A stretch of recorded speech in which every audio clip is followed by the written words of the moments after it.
जय गुरु जी। शुक्राना गुरु जी, अनंतम शुक्राना मेरे गुरु जी महाराज का। ओम नमः शिवाय, शिव जी सदा सहाय। ओम नमः शिवाय, गुरु जी सदा सहाय। शुक्राना, अनंतम शुक्राना। जय गुरु जी, जय गुरु जी। आज मन में गुरु जी के लिए बहुत सारे भाव आ रहे थे संगत जी। जब हम परमात्मा को याद करते हैं तो हमारे मन में कितनी अनिश्चितता होती है कि क्या भगवान है, हमारी बात सुनता है। लेकिन सच में वो सुनते हैं। बहुत प्यारे जवाब भी मिलते हैं, लेकिन उसके लिए हमारे मन में उनसे बहुत सारा कनेक्शन और प्यार चाहिए होता है। अगर हमारे मन में उनके लिए कोई भाव ही नहीं होगा संगत जी, तो आप उसको फील कैसे करोगे? आप उन्हें कैसे महसूस करोगे? कभी कभी कुछ बातें शायद नहीं समझ सकते कि क्या हमारे जीवन में हो रहा है, क्या घटित हो रहा है, क्या होगा, क्या आने वाले पल में होगा। अगर हमारा भगवान हमें कोई सेवा बख्शता है तो उसके पीछे कोई कारण होता है। बिना कारण के कभी कुछ घटित नहीं होता। ये बहुत बड़ी सच्चाई है। मुझे नहीं पता कि कौन सी चीज़, कौन सी कड़ी कहाँ मिल जाती है। बहुत हम अपना दिमाग लगाते हैं कि कभी गुरुजी कुछ विज़न कराते हैं, कभी कुछ होते हैं, कभी कुछ कराते हैं, तो ऐसा लगता है कि हाँ शायद हमें आंसर मिल गया। पर नहीं, आंसर नहीं मिलता संगत जी। आंसर मिलता भी है, लेकिन समझ में वो पता नहीं कब जाके इस छोटी सी बुद्धि में पड़ती है, जो कि मेरा परमात्मा या मेरा भगवान मुझे दिखाना चाहता है। मुझे किसी से कोई फर्क नहीं पड़ता कौन क्या सोच रहा है, क्या नहीं सोच रहा, कोई मेरे बारे में क्या सोचेगा। ये सब थॉट्स, ये जो सब जो क्वेश्चंस होते हैं ना, अगर उस परमात्मा से जुड़ जाते हो तो सब कुछ ज़ीरो हो जाता है। ज़ीरो कर देना चाहिए, क्योंकि हम खुद बहुत बड़ी ज़ीरो हैं। हमें कुछ भी नहीं पता।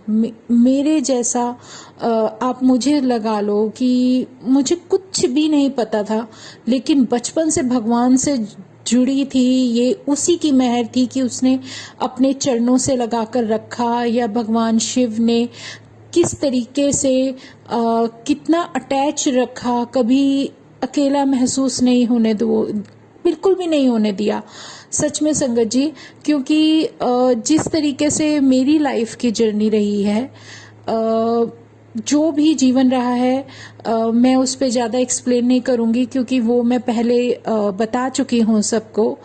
तो सिर्फ एक ये बात कहना चाहूँगी कि दुनिया में अगर कोई लाइफ आई है तो उसकी जर्नी के हिसाब से, उसके कर्मों के हिसाब से उसको वो सब मिलता है जो प्रभु, ये समझ लो, हम उस चीज़ के काबिल नहीं होते, लेकिन उनकी कृपा के कारण वो सब हमें बहुत भरकर मिलता है, जिसकी हम अहमियत नहीं समझ सकते, उनका प्यार ही नहीं समझ सकते। वो कुछ दिनों का, कुछ पलों का, कुछ घंटों का नहीं होता, वो बहुत सारे जन्मों का होता है। हमारा रियल कनेक्शन हमारी सॉल का हमारे परमात्मा से होता है। सब रिश्ते अगर हमारे जन्म लेने के बाद इस शरीर से रिलेटेड जो भी बनते हैं, वो सब सिर्फ इस जीवन तक ही सीमित हैं। जब तक ये जीवन, ये सांसें चल रही हैं, तब तक वो सब तुम्हारे साथ है। सच देखो तो हमारा ये शरीर भी हमारा नहीं है, ये भी परमात्मा का है। कब वो अंदर की सॉल को एक इशारा करेगा और वो उसके चरणों में लीन हो जाएगी, और ये शरीर भी हमारे हाथ में नहीं।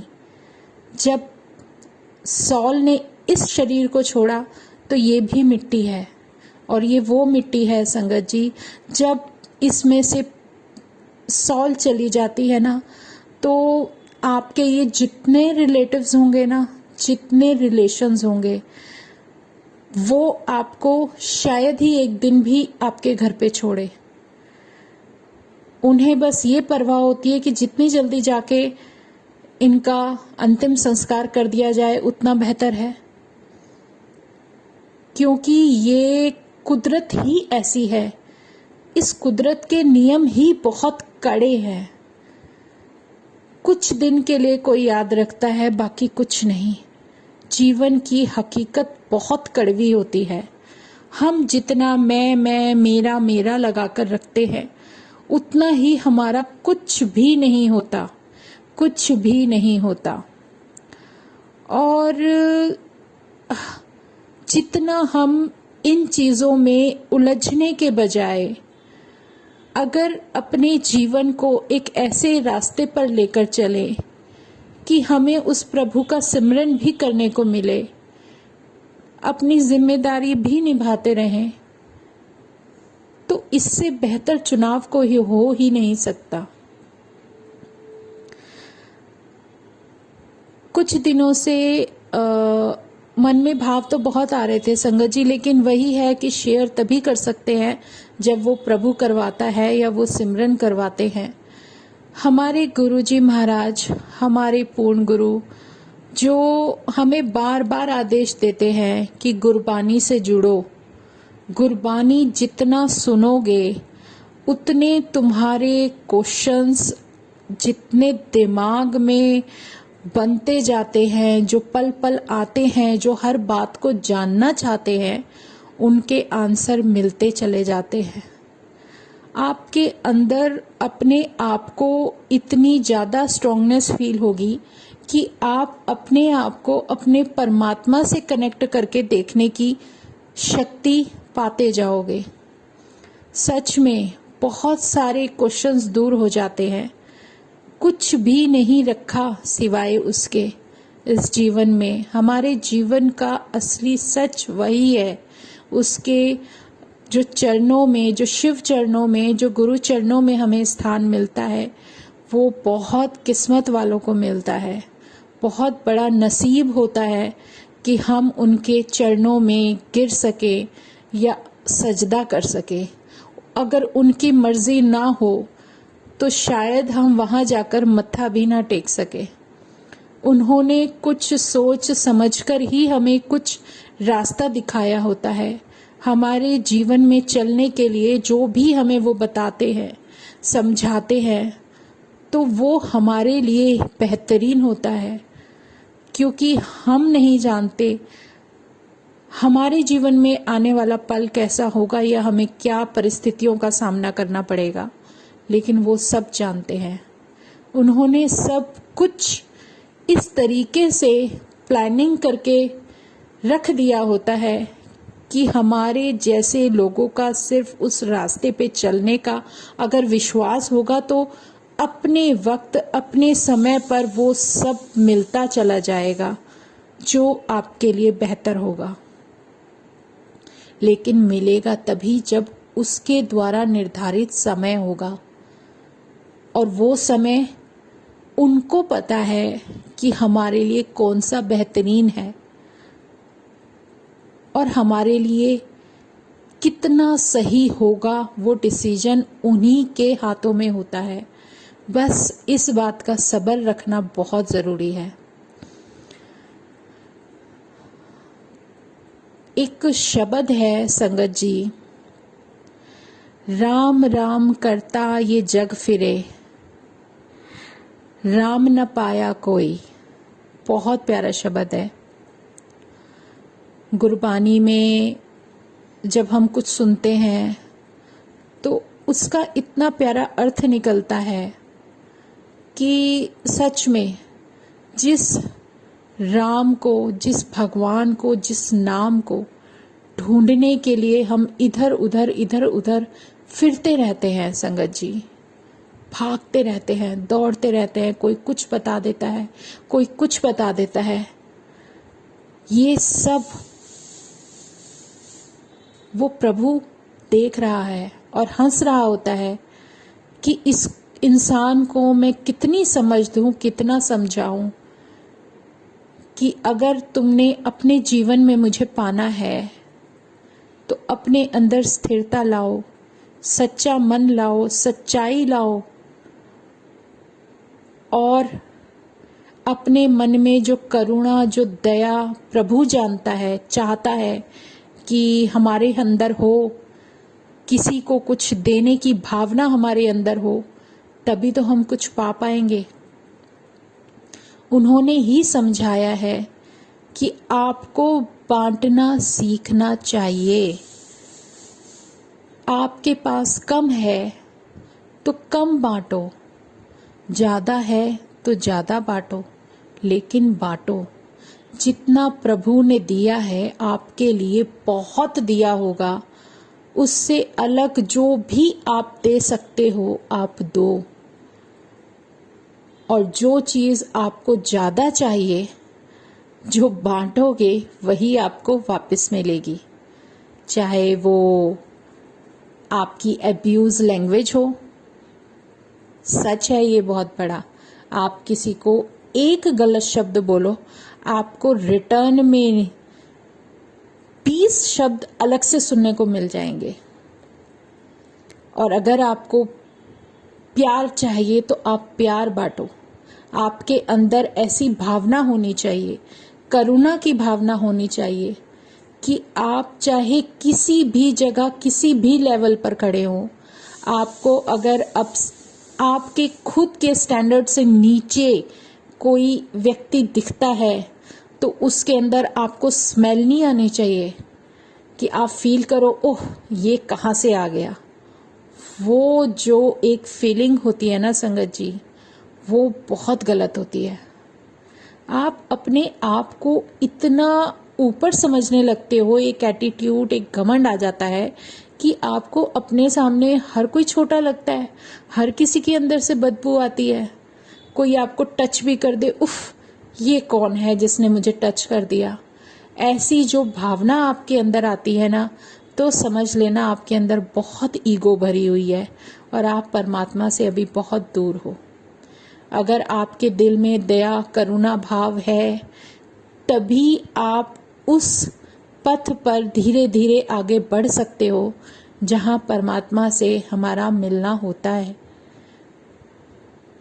सबको बराबर समझने की कोशिश, अपने अंदर एक अच्छा दिल, सच्चा दिल जब हम अपने अंदर ले आते हैं ना, तब हमारे अंदर जो करुणा, दया भाव आती है, वो एक अलग ही स्थिति होती है। परमात्मा हर किसी के अंदर है, सिर्फ हमारे अंदर नहीं है। हम अगर उन्हें पुकारें, वो क्यों सबको बराबर सब कुछ देते हैं? वो तो फर्क नहीं करते इंसान में, कोई कैसा भी इंसान आ जाए, उसके दरवाजे पे तो लाखों करोड़ों की भीड़ खड़ी है। वो तो सबके ऊपर एक बराबर हाथ रखते हैं, कल्याण सबका करते हैं, जिसको जो चाहिए वो दे देते हैं। वो क्यों फर्क नहीं करते कि ये गरीब है, ये अमीर है? उसका दर सबके लिए खुला होता है। वो मंदिर है, वो उस परमात्मा का मंदिर है। वो उसने जो कुछ भी देना है अपनी मर्जी से, सबके हिसाब से, जिसको जो चाहिए वो दे देते हैं, बख्श देते हैं। लेकिन हमारे अंदर जो भावना होनी चाहिए, जो परमात्मा सिखा रहा है, वो भावना है कि हमें बख्शना आना चाहिए। अगर आप अपने प्रभु से बोलते हो कि हे प्रभु बख्श दो, माफ कर दो, तो यही आदत आपको अपने अंदर भी लानी होगी। कोई भी सामने वाला, कोई भी आपका कितना भी बुरा चाहता हो, आप सच्चाई जानते हो कि वो आपके लिए सही नहीं है, वो लोग सही नहीं सोचते, या आपके और उनके बीच में डिफरेंस है, तो उसको छोड़ दो, लीव कर दो। क्योंकि सबको यहीं पर सब कुछ भुगतना पड़ता है। सबके कर्माज हैं जो प्रभु दिखाना चाहते हैं, वो सारे कर्माज हैं। उसमें हमारा कोई मन, हमारी कोई भी ऐसी स्थिति या सिचुएशन नहीं हो सकती कि हम अपने अंदर किसी के लिए गलत भाव लाएं। सबको यही भुगतना है। हमें उन लोगों से सिंपैथी होनी चाहिए कि देखो उनकी समझ कितनी है, इसलिए उनकी समझ और उनकी स्थिति को समझकर छोड़ दो, हमें दया आनी चाहिए उन लोगों पर जो हमेशा दूसरों का बुरा सोचते हैं, कि उनको परमात्मा ने कितनी समझ दी है कि वो उससे आगे नहीं बढ़ पा रहे। और आप अपने आप को इन चीज़ों से दूर रखो। हमारे अंदर जो सबसे बड़ा बदलाव लाना होता है संगत जी, वो हमारे भाव और हमारे मन पर होता है कि हमें अपना मन कितना अच्छा करना है, कितना शांत रहना है, कितना क्रोध से बचना है। लोगों पर क्रोध करने के बजाय अगर हम शांत रहें तो ज़्यादा बेहतर होगा। हमारे कर्म सिर्फ हमारे भावों से ज़्यादा बनते हैं। हम जितना बोलते हैं ना, उतने उन शब्दों का अर्थ कोई भी किसी भी तरीके से ले सकता है, लेकिन हमारे मन का भाव हर कोई नहीं समझ सकता। हमारे मन के भाव सिर्फ हम जानते हैं और हमारा परमात्मा जानता है कि हम किस तरीके से ट्रीट करते हैं या हम बोल सकते हैं। हमें सिर्फ अपने अंदर बदलाव लाने हैं। हमें अपनी इच्छाओं पर अंकुश लगाना है। ये जो बेकार की इच्छाएं हमें बार बार हमारे सिमरन में, राह में जो एक बहुत बड़ा कहते हैं ना रुकावट का काम करती है, उस चीज़ को अंकुश लगाना है। जोड़ना है अपने आप को उस परमात्मा के नाम से। एक बार जब जुड़ जाता है तो हमें इधर उधर ध्यान नहीं देना। आप कोई एक ऐसी जगह पकड़ लीजिए, चाहे वो आपका मंदिर हो या कुछ भी हो, जहाँ परमात्मा को जो देना होगा वो वहीं देगा। सच मानो, आपको इधर उधर दौड़ लगाने की ज़रूरत नहीं है। एक ऐसा ठिकाना परमात्मा आपको खुद दे देता है कि आप बैठकर सिमरन करो। इसीलिए ये जो शब्द होता है ना, राम राम करता ये जग फिरे, राम न पाया कोई। सही में सब राम राम करते हैं, भगवान को जानना पाना चाहते हैं और इधर उधर भागते दौड़ते रहते हैं, कभी यहाँ जाना कभी वहाँ जाना। लेकिन वो तब मिलेगा जब आप एक अच्छे इंसान बनोगे और आप अपने जीवन की उस राह पर सही तरीके से चलोगे जो राह प्रभु ने हमें बख्शी है। वो आपको वहीं मिल जाएगा। अपने अंदर संतोष लाना, सब्र लाना, जो भी परिस्थिति वो प्रभु हमें दे रहा है उस परिस्थिति में जीना सीखना सबसे बड़ी हमारे लिए उस प्रभु की दी हुई मेहर है कि वो जो हमें दे रहा है वो बहुत दे रहा है और हमारे लिए वो सबसे बेहतरीन है। इसी का सिर्फ शुक्राना करना, दिल से शुक्राना करना कि हे मालिक, जो आप बख्श रहे हो वो हमें बहुत है। जो तुम्हारा मन करे वो हमें दे दो, क्योंकि हम कुछ मांगे हमारी ऐसी औकात ही नहीं है। हम कुछ मुख खोलकर तुमसे कुछ अरदास करें ये भी हमारी हैसियत नहीं है। जो तुम देना चाहते हो बस दे दो, इससे ज्यादा कुछ नहीं। जो भी तुम्हारे मन में हो वो आप अपनी कृपा के हिसाब से दो, क्योंकि हमने हमेशा उनको अपना परमात्मा माना है, अपना मालिक माना है और हम उनके चरणों के सेवक हैं। और अगर सेवक हैं तो सेवक कुछ डिमांड नहीं कर सकता, ये बहुत बड़ी हकीकत है। और परमात्मा जो हमारे सामने हमारे अंग संग हमें अपना एहसास कराता है, जो हमें ये महसूस कराता है कि मैं तुम्हारे साथ हूँ, हमेशा हूँ, और वो कितना समय पहले हमें कुछ दिखा देते हैं, वो भी उनकी बहुत बड़ी कृपा है जो हमें वो विजन दे रहे हैं, जो हमें बता रहे हैं। तो ये इस बख्शनहार के सामने जितना आप निर्मल मन से, सच्चे मन से झुक जाओगे, अपना सर उसके चरणों में रख दोगे, उससे बेहतर कुछ भी नहीं हो सकता। चाहे वो आपके घर का मंदिर हो, चाहे वो आपके बाहर मंदिर हो, वो बस एक ऐसी जगह होती है जहाँ हमारा भाव, हमारा मस्तक सिर्फ उनके सामने झुक जाता है। कोई भी अनचाही चीज आपके पास नहीं आ सकती संगत जी, जब तक कि वो मालिक, वो परमात्मा हमारे साथ साथ है, वरना हर मनुष्य का जन्म कितने तरीके से, कोई गरीब, कोई कैसे, हर कोई सब कुछ भोग रहा है, कोई सुखी नहीं मिलेगा इस कलयुग में।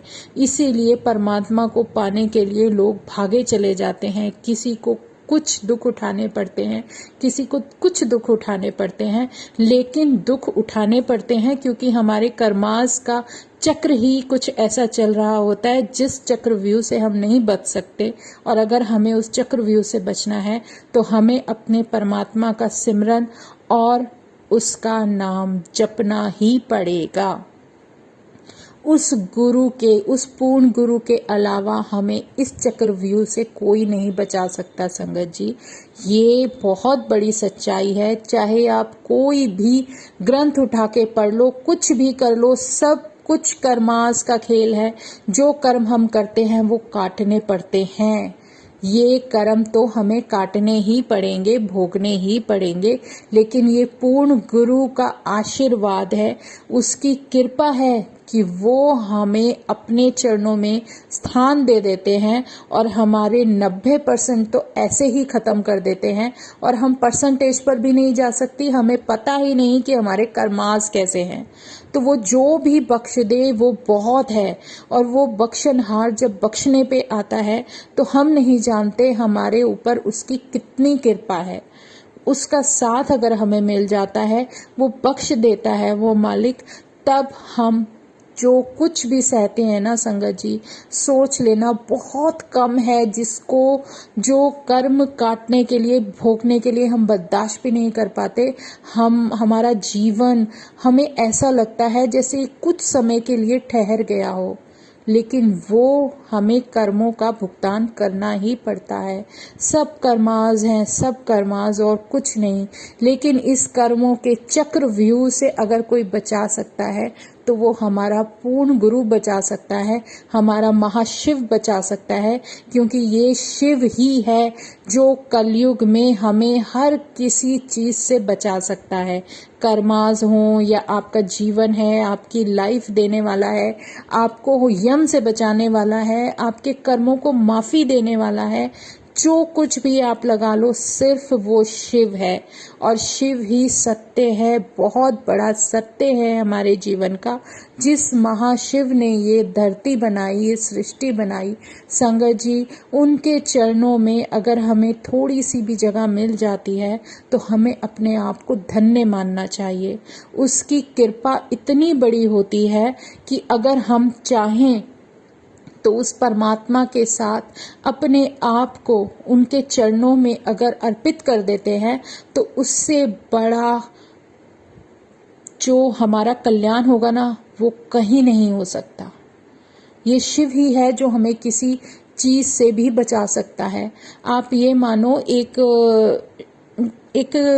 बहुत बड़ा एक सत्संग है जो शिव पुराण में भी लिखा हुआ है कि एक व्यक्ति ऐसा जिसने कभी कोई सही कर्म ना किया हो, ना किया था, और वो बचपन से ही पता नहीं कितना अधर्मी था, और वो कितनी बड़ी अच्छी पढ़ी लिखी परिवार में एक अच्छे पंडित के घर में पैदा हुआ था, उसने भी गलती से सिर्फ अपनी भूख मिटाने के लिए उस शिवलिंग पर रोशनी कर दी थी और वहां पर रखा हुआ प्रसाद उठाने के लिए उस रोशनी का सहारा लिया। भले ही वो प्रसाद नहीं खा पाया, लेकिन अंधेरे में उस शिवलिंग पर जो रोशनी कर दी, उस रोशनी के प्रभाव से ही वो मरने के बाद अपने शिवलोक को चला गया। उसको यमदूत हाथ भी न लगा पाए। तो इससे बड़ा आशीर्वाद क्या हो सकता है? हमारे भोले भंडारी, हमारे महाशिव इससे अच्छा आशीर्वाद क्या देंगे कि आपको मुक्ति उनके चरणों में ही मिलनी है, चाहे कोई भी युग हो। ये कलयुग है तो क्या हुआ, हमारी किस्मत अच्छी, हमारा महाशिव, हमारा पूर्ण गुरु हमारे सामने साक्षात विराजमान है और वो हमें हर तरीके से इतना ज़्यादा सपोर्ट करते हैं कि आपको आपका रास्ता दिखा रहे हैं, आपका हाथ पकड़कर चल रहे हैं, आपको मुक्ति के उस रास्ते पर लेकर जा रहे हैं, आपकी सारी जिम्मेदारियों को, आपके परिवार को प्रोटेक्ट करते हैं। इससे अच्छा भगवान क्या कहीं किसी को मिल सकता है? अगर हम उसका सिमरन ना करें, नाम जप ना लें, तो फिर हमारे जैसा मूर्ख इंसान कोई हो ही नहीं सकता। शुक्राना गुरुजी का, अनंतम शुक्राना। संगत जी, मन में भाव बहुत आते जाते हैं, समय का ध्यान नहीं रहता, तो आज हम सत्संग यहीं विराम करते हैं। तो जय गुरुजी, शुक्राना गुरुजी, अनंतम शुक्राना। कल फिर हम अपने प्रभु का गुणगान करने के लिए मिलेंगे। जय गुरुजी। ओम नमः शिवाय, शिवजी सदा सहाय। ओम नमः शिवाय, गुरुजी सदा सहाय। शुक्राना शुक्राना, अनंतम शुक्राना। जय गुरुजी।